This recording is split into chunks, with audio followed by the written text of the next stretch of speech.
আসসালামু আলাইকুম। সবাই কেমন আছেন? আশা করি সবাই ভালো আছে। আলহামদুলিল্লাহ, আমরা আপনাদের দোয়ায় আল্লাহর অশেষ রহমতে অনেক ভালো আছি। তো আজকের ভিডিও থাম্বনেলটিতে যেমনটি দেখতে পাচ্ছেন যে এই বাচ্চাগুলোকে বুডিং শেষে কোথায় রাখবো, কি অবস্থায় রাখবো, কেমন পরিবেশে রাখবো, সেই বিষয়টা নিয়ে আজকে আমি আলোচনা করব। এই যে আমাদের ফার্মি মুরগির বাচ্চাগুলো দেখতে পারতেছেন, মাশাআল্লাহ অনেক সুস্থ আছে, ভালো আছে।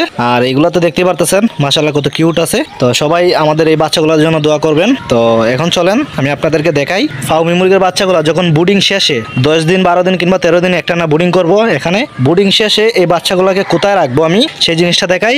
আর এই বাচ্চাগুলোকে যেখানে রাখবো, রাখার জন্য একটা ভালো একটা জায়গা তৈরি করব, তো ওইটা আপনাদের সাথে শেয়ার করার চেষ্টা করব। তো আপনারা সবাই দেখতেই থাকুন। এই যে সেই জায়গা দেখতে পারতেছেন, এখন আপনারা হয়তো এই জায়গা দেখে বলবেন এখানে কিভাবে কি করবেন ভাইয়া। তো আমি তাদেরকে একটা জিনিসই বলবো, এই যে আমরা এখানে যে এই নেটটা দিয়ে ওই পাশে আমরা কোয়েল ফাঁকি ফালতাছি, এই যে দেখতে পাচ্ছেন, তেমনি ভাবে আবার এই জায়গাটার মধ্যে আমরা গ্যাপ রাখছি জিনিস জিনিস রাখার জন্য। আবার এখানে এই যে আমাদের বুডারটা দেখতে পারতেছেন, ওইখানে ওই পাশে ফিঞ্জিরার মধ্যে আমরা ডিম রাখি, আর এখানে হাত দর বস্তা দানে বস্তা এগুলো রাখি।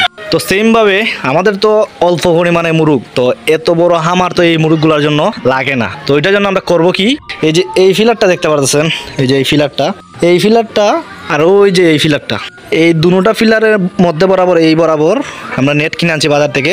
এখানে নেট দিয়ে দিব, নেট দিয়া এখানে আরেকটা স্টেপ তৈরি করব। আর এই পাশে থাকবে এই যে এখানে 1 ফিলার 2 ফিলার আর ওই 1 ফিলার 3 ফিলার। তো এই 2 গ্যাপের ভিতরে এই ফার্মি মুরগগুলো থাকবে। তো এতটুক জায়গায় আরামসে এই মুরগগুলো থাকতে পারবে। এখানে আমরা চাইলে আরও বেশি মুরগ রাখতে পারি, সমস্যা নেই। তবে আমরা আপাতত এতটুকুই রাখলাম ডিম পাড়া ফার্মি মুরগের জন্য। আর এখানে নেট দেওয়ার পর যখন এই যে এই পাশটা থাকবে, এই পাশটার মধ্যে আমাদের ওইখানে বুডারে যে বাচ্চাগুলো আছে সেই বাচ্চাগুলোকে এখানে রেখে দিব। যখন বুডিং শেষ হয়ে যাবে তখন এখানে রাখার ব্যবস্থা করব। আর এই যে বালুগুলো দেখতে পারতেছেন, বালুগুলো আমরা সব ওই পাশে নিয়ে নিব। আর তারপর এখানে আবার আমরা নতুন বালু দিব, যাতে বাচ্চাগুলো ইজিলি ভাবে এখানে থাকতে পারে।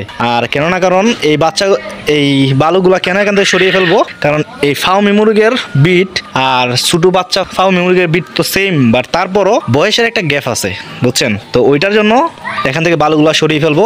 বালুগুলো সরিয়ে তারপর ভালো করে স্প্রে করে একদম ফ্রেশ করে তারপর এখানে নতুন বালু দিব। তারপর বুডিং শেষ হলে পরে বাচ্চাগুলো এখানে রাখার চেষ্টা করব। তো আপনারা সবাই দেখতেই থাকুন, আমরা টুকটাক কাজ করি আর মাঝে মধ্যে আপনাদেরকে দেখানোর চেষ্টা করব। আর সবাই আমাদের এই মুরগিগুলোকে দেখে একটু মাশাআল্লাহ বলবেন। তো এই যে দেখতে পারতেছেন মাশাআল্লাহ আমরা এই জায়গাটা প্রস্তুত করে ফেলছি। আর এই যে এই পাশে নেট দেখতে পারতেছেন, নেট দিয়ে দিছি এই পাশে নেটের মতো। এখন দেখেন কত সুন্দর লাগতেছে। আর এখানে অনেক উঁচা দেখা যাইতেছে, কারণ একটাই, আমরা এখানে মাটির স্তরটা একটু বেশি দিয়ে দিছি।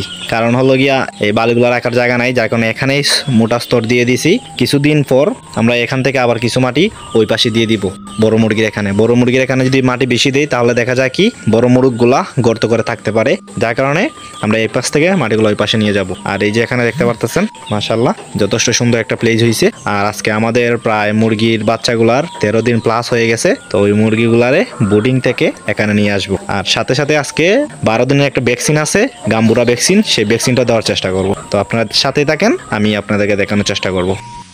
দেখতে পারতেছেন আমি বাচ্চাগুলোকে বোর্ডিং থেকে এখানে নিয়ে আসছি।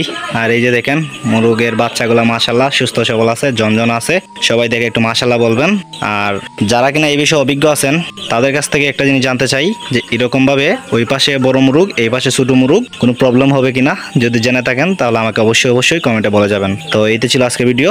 যদি ভিডিওগুলো দেখে আপনাদের কাছে বিন্দুমাত্র ভালো লাগে থাকে তাহলে প্লিজ আমাদের চ্যানেলটাকে সাবস্ক্রাইব করে পাশে থাকবেন। ধন্যবাদ সবাইকে, আসসালামু আলাইকুম।